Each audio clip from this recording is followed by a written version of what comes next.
Future Now Show. Brought to you by the Club of Amsterdam. Hello, everyone. I'm Katie, also known as Miss Metaverse, and I've been in the futurism and transhumanist community for quite so many years now. And for the past few years, I've been away because I've been working with a podcast media company called Provoke Media.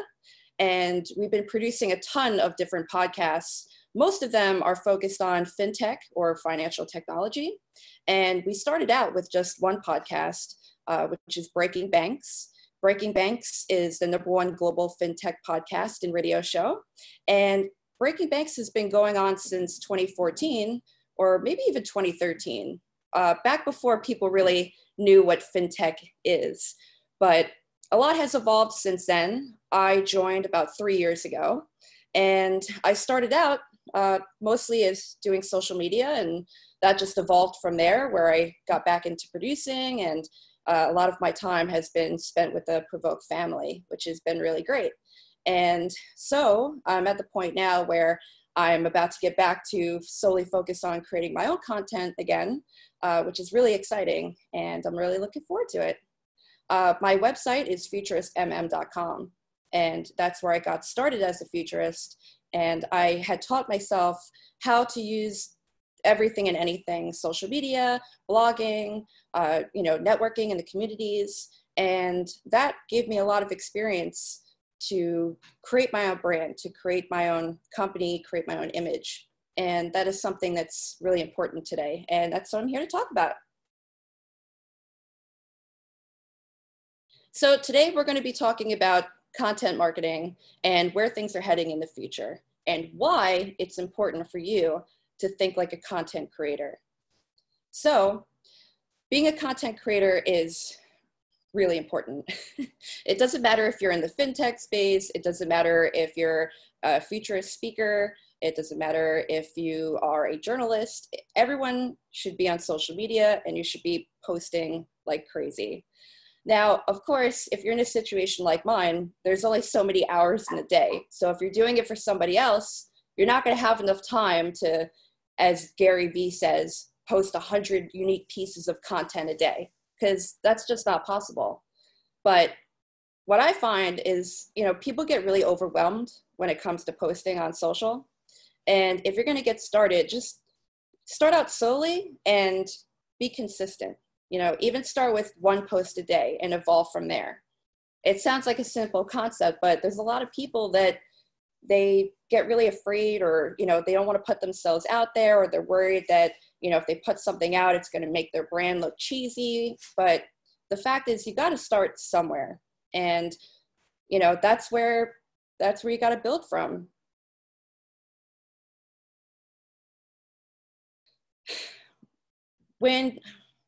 When you're getting into the content marketing thought space, right, you need to know who your audience is and what kind of community you're going to be joining, because there's different types of communities, right? Even in the futurist world, there's a futurist community, there's a transhumanist community, there's a biohacking community, and there's so many different communities, or as I also call them, micro-tribes, that you can find people that are like-minded or in your career space, and you just start connecting with them and see what they're doing, see how they're posting, see what types of conversations are going. And that's a really good jumping off point for you to get involved. And that's how I started as a futurist. Originally, I had created a blog that was called Miss Metaverse. And the blog was about the future. It was about my passion for technology and the idea that through technology, we'd be able to create a better future. But back then, I'd never heard of anything called a futurist, or I didn't know that that was even a career, right? And it just so happened to be that along my journey, it was through a social media platform early on, very early on, that I connected with a futurist.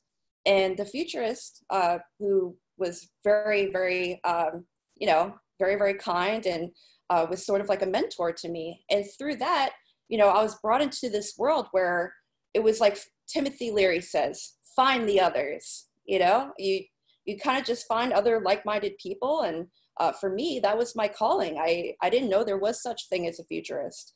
So now, I mean, gee, it's coming up on maybe 8 years I've been doing this.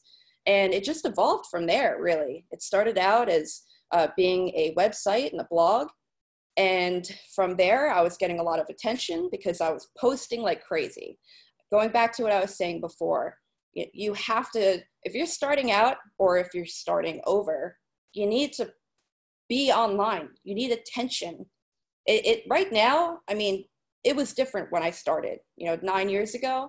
If you had just a website and you were posting blogs every day, you're going to get attention and you're going to be building your brand just through your website. But the way it's evolved, it's changed a lot since then. I would say since social media has become so important in the last 9 years, you have to have a little bit of everything now. And you also have to know how to do a little bit of everything now. So for example, you have a YouTube channel, you put videos on YouTube. They could be a video a week or a video a month, just like on the Future Now show, right? So you make sure you have some kind of content on every platform. You could have a Twitter account where you're just posting, things like quotes or engaging with other people in the community.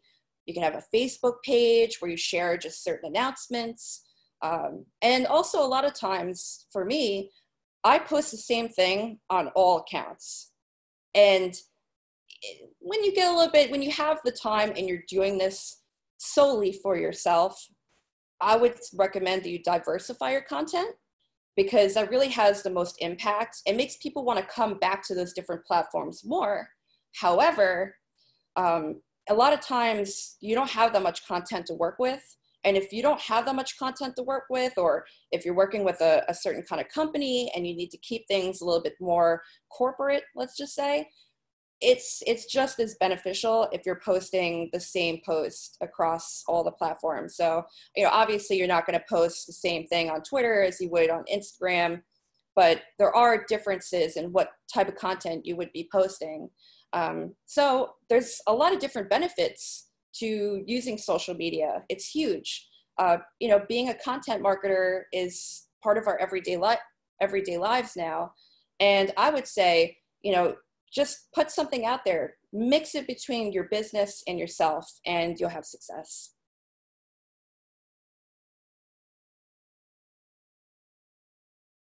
When it comes to building your brand, there's two ways you can go about it. You could connect with the others and follow along people in your community, or you can go the other way where it's like you're your own brand, but you're still involved with the community. I'll explain, right? So with my brand, I'm Miss Metaverse. That's my persona. It's a futurist persona. And my goal is really to get the masses excited about the future, about futurists, scientists, technologists. And I'm sort of like that middle ground between the public and the futurist world, right? For me, I'm in both worlds. So I help support other people in the community. I engage with other people in the community. So I do follow my tribe in a way. However, I also create my own content, my own brand. And I also, let's just say it works both ways. In one way, you always want to make sure that you are part of your tribe and you still engage with other people and you are putting yourself out there, because when, let's say you don't put out content all the time and you're working on something like you're making a white paper, right? You're not going to just turn away from your tribe and then, work on your white paper and reappear 6 months later and say, hey guys, share this for me, right? Because it's kind of like, hey, I haven't talked to you in 6 to 12 months. Why am I going to be promoting your stuff all of a sudden? I haven't even talked to you, right? So just like in our real relationships in life, you want to maintain relationships. You want to keep an open door with people and help elevate others so that when your time comes, they're going to help elevate you too. I have a great example of this, right? So having worked with the fintech community for the past 3 years now, I've seen a ton of networking. I mean, it is probably one of the best examples of future forward communities or micro tribes that you see on the internet, like in the technology space. the reason why I'm saying this is because there's quite a few thought leaders in the fintech space who had appeared sort of out of nowhere. You know, they had a background in banking, or, you know, they came out of college and they had been interested in fintech, but they weren't a fintech thought leader. They weren't on that next level where they're on all those top 100 lists or top 50 lists of top fintech thought leaders and whatnot, right? You have to start somewhere. So for example, there's this woman who I love. She's super awesome. Her name is Theo, and Theo was somewhat known in the community, right? But I noticed Theo probably about 3 years ago, like really, really engaging with the community. And she would retweet all the other fintech people, and she would engage and like help promote them and support them, and be like a #1 fan, but also like a peer in the network, right? And the way that the fintech community works is there are like networks of people that help support each other, will retweet each other, will share each other's news articles to come out, interviews, and things like that. And they help also support one another too, you know, when it comes to advice on their career, becoming a speaker, and evolving from there. And now, I mean, just in the last 2-3 years, Theo is huge. She's rocking it. I'm super proud of her. She's so friendly. She's very talented. And she specializes also about fintech for financial inclusion, especially with a focus on helping seniors, elderly, you know, find financial wellness in the future. So having a niche is also a whole other Oprah show, okay? Because having a niche is very important. But that's what Theo did, is she found her tribe, she found the fintech community, she became a fan, a supporter, a peer, an ally. She was retweeting, engaging, putting the time in online for at least a good year or two. And people caught on. I noticed it, right? And I was just the producer on the podcast team. I'm not a fintech futurist. I didn't know very much about fintech when I got involved in this space, but over the past 3 years, I've learned so much about fintech, so much about the community, and the community is really what makes it. And to be totally honest with you, I wish the futurist community had a tight-knit community like we see in the fintech space, because there just really isn't that right now. It's sort of pockets of people. But I think there's a lot of potential, and my personal goal is to help create more of a futurist micro-tribe, a futurist community where, you know, people are more supporting each other and also using content creation to bring it to the next level.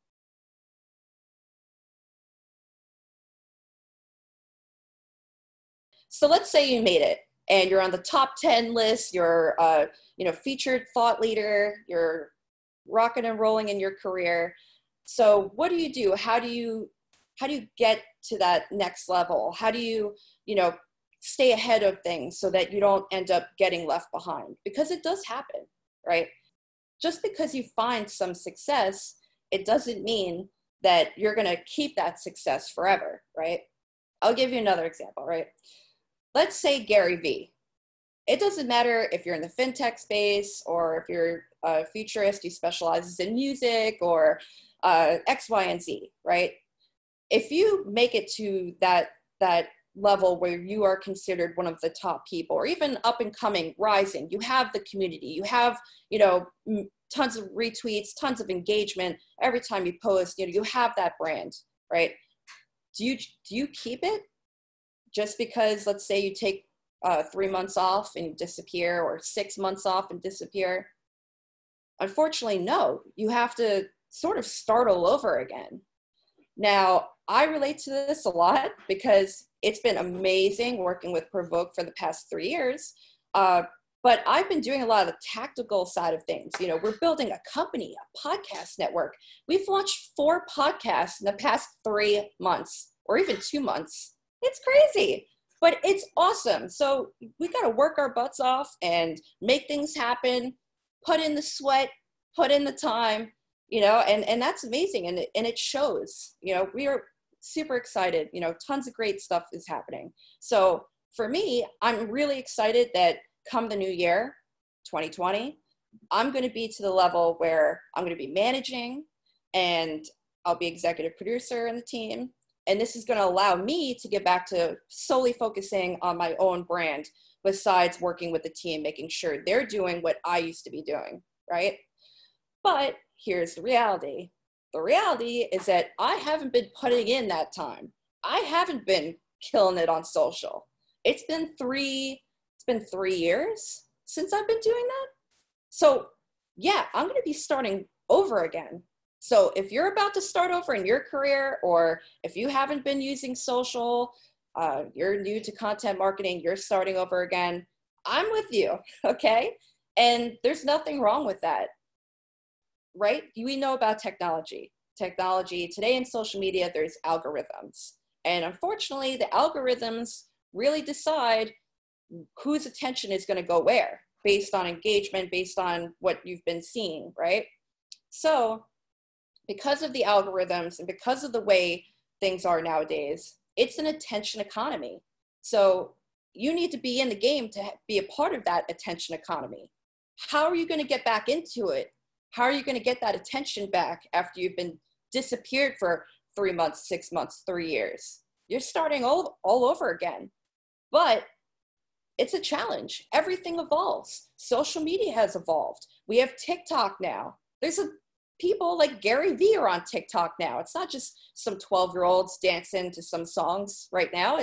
It's a different level. I mean, you know, the whole thing is you want to get in early on any new platforms. You want to use whatever you can with existing platforms and just put yourself out there, be yourself, and share your brand with the world. And you will find success.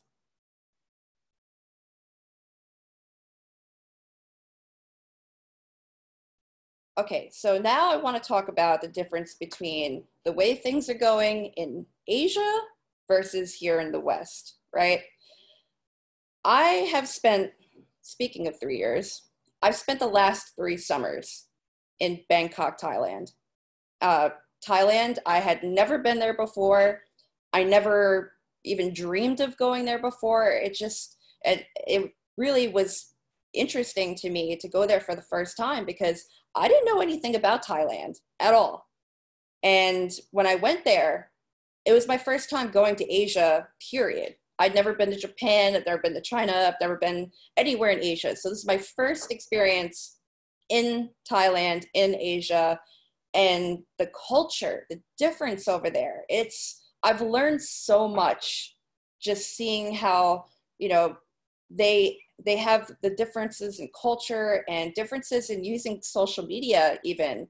It's really inspiring. So having seen something in Asia this last summer has really stuck with me. We stayed mostly at Airbnbs, but we also stay at a hotel. And there's this one hotel, it was called Avani, the Avani Riverside Hotel. Really beautiful hotel. It's right on the Chao Phraya River.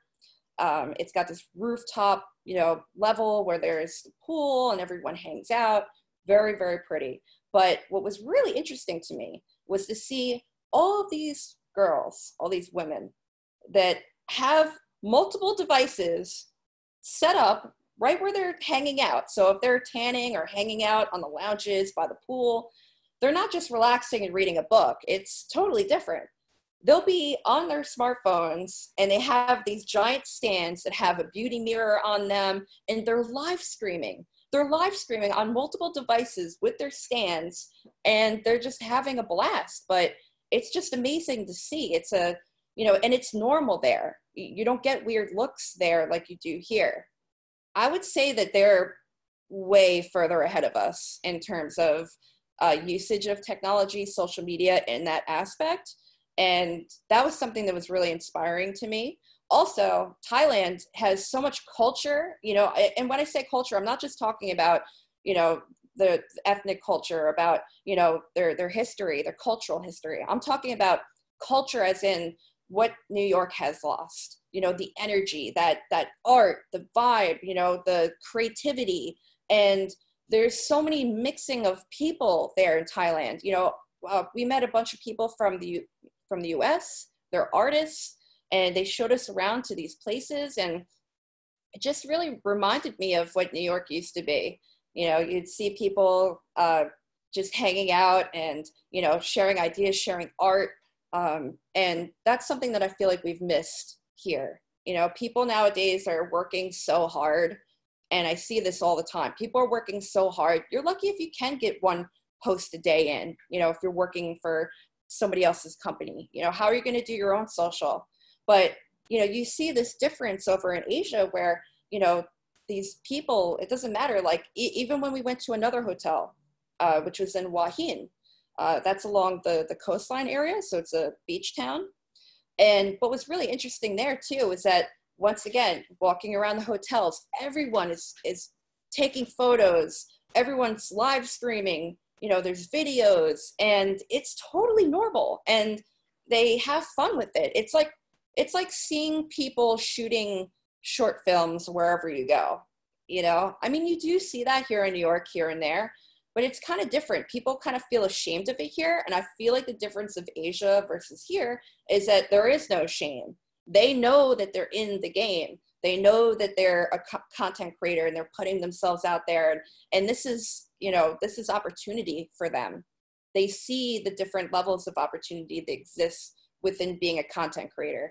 And I think that that's just starting to happen now, but it's more of the younger generations that are really leveraging it. The difference that I've seen in Asia is that it's not just the younger people that are doing it. Of course, there is a ton of younger people that are using social media. And it's also different. It's different types of social media there than we have here.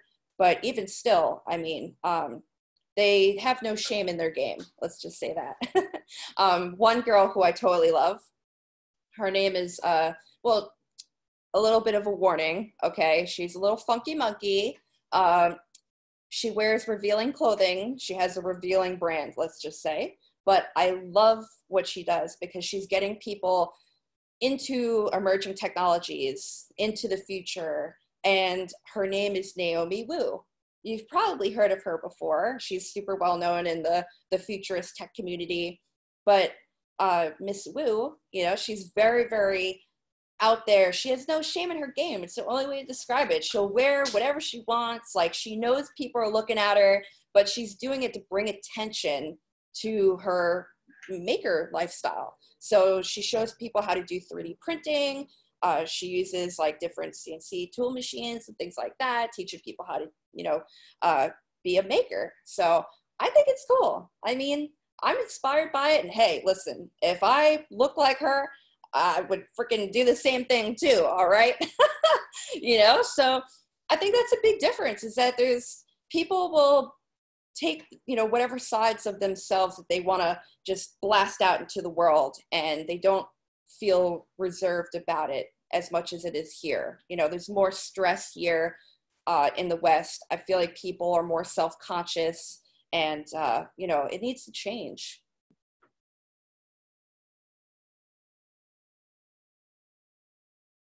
So here in the West, the problem, straight up, is that there's too much negativity, right? And just, we can totally understand why, right? Because every time we turn on the news or see trending hashtags, it's always something crazy, negative, or, you know, there's a very different mindset here in the West as opposed to in Asia, right? So the mindset here in the West is, you know, okay, we're gonna, you know, work towards this, and we're gonna go do that next thing. You know, it's not the sacrifice and the multitasking. It does exist, but it's just different, you know. Also culturally, there's less balance, I feel, here in our lives in the West. Here, you know, people a lot of times will be working, let's say 14, 16-hour days, and then they get home and they spend like an hour with their family, and, you know, they're not getting outside, they're not getting fresh air. They're just all about the hustle, which is great, you know, to a certain point, but not everyone can realistically be Gary Vee.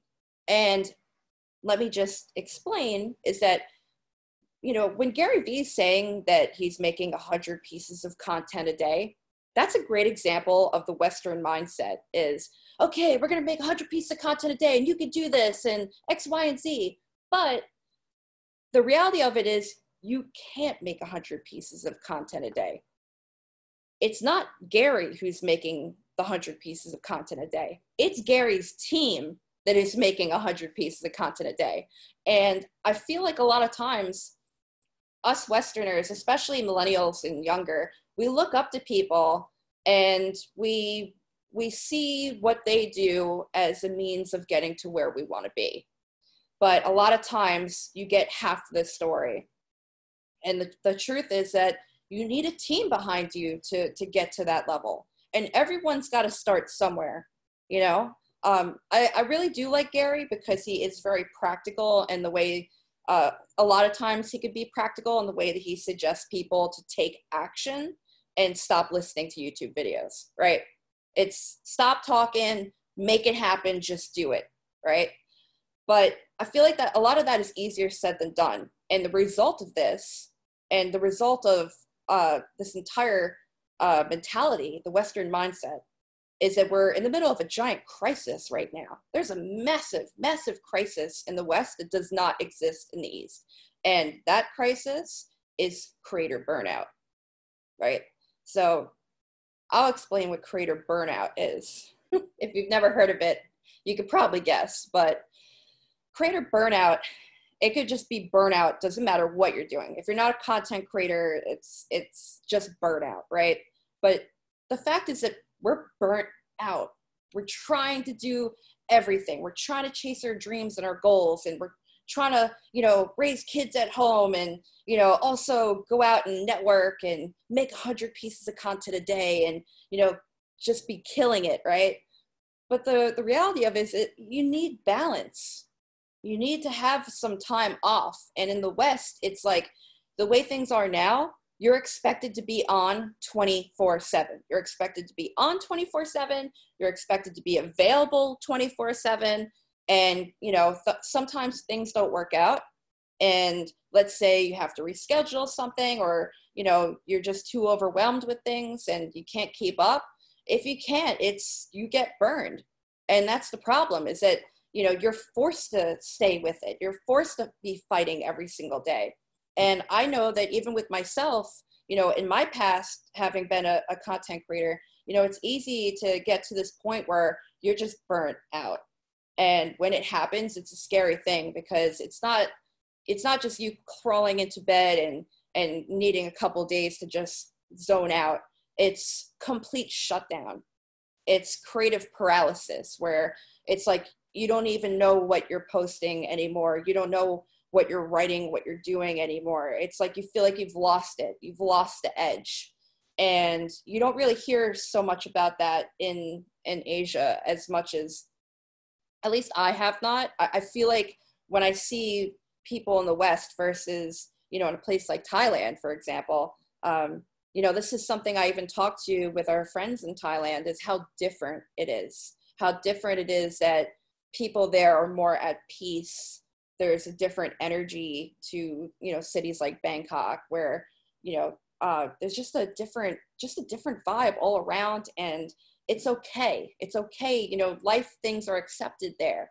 But here in the West, in the US especially, it's a machine. You are in the machine, and you have to keep going in it. And the problem is, if you stop, you got to start all over again.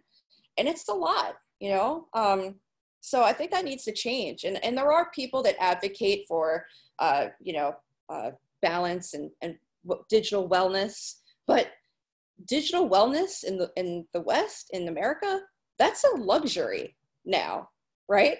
So a lot of times you see wealthy people or people that have made it who say, oh, we need balance, and oh, you know what I'm saying, right? So these are problems that need to get solved, and I hope that we can find that balance. But right now, you know, you have to balance yourself, and, you know, just give yourself care and love, and, you know, just keep doing you. And I believe in you. All right. So thank you for listening to my amazing ramble, or yes, my talk today. And I hope to speak to you in the future. You can find me online. I'm at Miss Metaverse, and I'm going to be redoing it myself. So come and check out my journey. I'm going to be relaunching my YouTube channel. I have 2 YouTube channels. One is called Miss Metaverse. The other one's called Miss Alterverse. And you'll be seeing some projects real soon. Got a podcast coming. Super excited. So thank you very much. Thank you for listening. And the future is now.